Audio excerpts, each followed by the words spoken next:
Hey, this is Chris with Paragon Inspection. Today I'm looking at a brand new home, and in looking at brand new homes, one of the things we're obviously looking at is the foundation.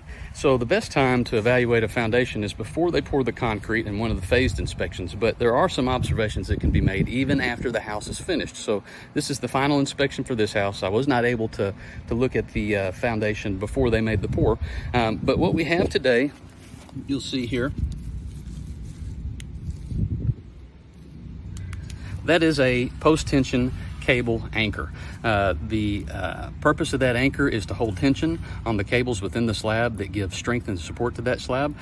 This one has obviously moved. It should not be exposed in this manner, so we're going to suggest that this be evaluated further to make sure this cable is actually holding tension, and if it is still sufficiently doing its job, that they get this covered up appropriately. But we're looking at lots of stuff on your new home, and this is just an example of one of them. Take care, have a great day and a great weekend. Bye-bye.